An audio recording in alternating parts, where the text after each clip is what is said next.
فصاحت کی تلاوت کا، قرأت کا اور اس کی تعقل کے اعتبار سے، تفکر کے اعتبار سے۔ مولا فرماتے ہیں وقال امیر المومنین علی ابن ابی طالب علیہ السلام اللہم صلی اللہ الحلم والعنات توأمان ینتجمھا علو الہمہ، بردباری اور صبر دونوں کا ہمیشہ ہمیشہ کا ساتھ ہے۔ یہ مفتی جعفر حسین صاحب کا ترجمہ ہے۔ توأمان جڑواں بچوں کو کہتے ہیں، توأم اور توأمان چونکہ دو ہے اس لیے دو، جڑواں بچوں کو کہتے ہیں۔ یہ جنہیں مولا فرماتے ہیں کہ بردباری اور صبر جڑواں بچوں کی طرح ہے، دونوں ایک دوسرے سے جڑے ہوئے بالکل جڑواں جیسے پیدا ہوتے ہیں، ان میں اکثر صفات ملتی جلتی ہوتی ہیں۔ بردباری اور صبر دونوں کا ہمیشہ ہمیشہ کا ساتھ ہے، انہوں نے با محاورہ ترجمہ کر دیا ہے۔ علامہ ذیشان حضرت جوادی نے باقاعدہ جڑواں ہی اس کا ترجمہ کیا، وہ ہے بھی یہی، بردباری اور صبر دونوں کا ہمیشہ ہمیشہ کا ساتھ ہے، اور یہ دونوں بلند ہمتی کا نتیجہ ہیں۔ یعنی بلند ہمتی کے بطن سے، جیسے ماں کے پیٹ سے بچے پیدا ہوتے ہیں، اسی طرح بلند ہمتی ماں ہے، اور اس کے بچے کون ہیں؟ حلم اور صبر۔ بلند ہمتی نہیں ہوگی، یعنی ماں نہیں ہوگی تو بچے کہاں سے پیدا ہوں گے؟ سمجھ رہے ہیں نا آپ؟ الحلم والعنات، انات صبر کو کہتے ہیں، رکنا۔ توأمانی ینتجمھا علو الہمہ، بردباری اور صبر دونوں کا ہمیشہ ہمیشہ کا ساتھ ہے، اور یہ دونوں بلند ہمتی کا نتیجہ ہیں۔ صدق یا امیر المومنین علی ابن ابی طالب علیہ السلام۔ اللہم صلی علی محمد وآل محمد وعجل برکتہ۔ بلاتے ہیں گفتگو کے لیے تاکہ دریچے کھولے جائیں عزیزم سمیع اللہ کو۔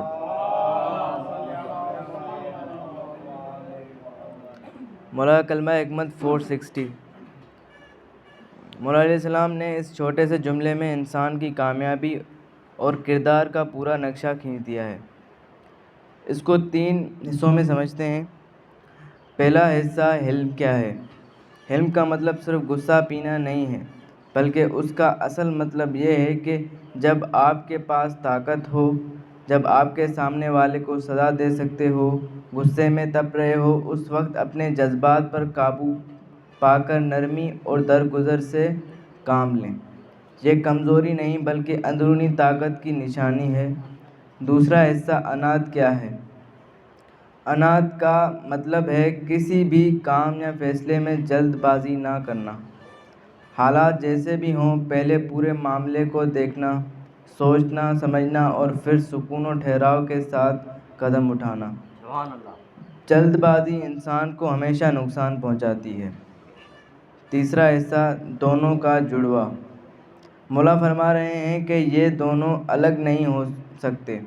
جو انسان بردبار ہوگا وہ فیصلوں میں بھی جلد بازی نہیں کرے گا، اور جو جلد بازی سے بچے گا اس کے مزاج میں خود بخود نرمی اور برداشت آ جائے گی۔ یہ دونوں ایک دوسرے کو سہارا دیتے ہیں۔ چوتھا حصہ بلند ہمتی۔ بلند ہمتی کا نتیجہ۔ اب سوال یہ ہے کہ یہ دونوں چیزیں انسان میں آتی کہاں سے ہیں؟ مولا نے جڑ بتا دی۔ جس کی سوچ دنیاوی اور چھوٹی باتوں سے اوپر ہوتی ہے، وہ راستے کے چھوٹے موٹے جھگڑوں، لوگوں کی باتوں یا وقتی ناکامیوں پر اپنا آپا نہیں کھوتا۔ وہ اپنے بڑے مقصد کی خاطر ہر چیز کو برداشت کر جاتا ہے۔ اسی موضوع سے متعلق ایک اور معصوم کا قول ہے۔ امام جعفر صادق علیہ السلام فرماتے ہیں، بردباری اللہ کا چراغ ہے جو انسان کے اندر روشن ہوتا ہے۔ سبحان اللہ۔ ایک اور جگہ امام جعفر صادق علیہ السلام فرماتے ہیں کہ اگر تم میں حلم بردباری نہیں ہے تو کم از کم اپنے آپ کو حلیم ظاہر کرنے کی کوشش کرو، یعنی بظاہر اپنے غصے پر قابو پاؤ، کیونکہ بہت کم ایسا ہوتا ہے کہ کوئی انسان کسی قوم جیسی مشابہت اختیار کرے اور وہ ان جیسا نہ بن جائے۔ سبحان اللہ۔ امام حسن علیہ السلام کی زندگی کا ایک واقعہ ہے۔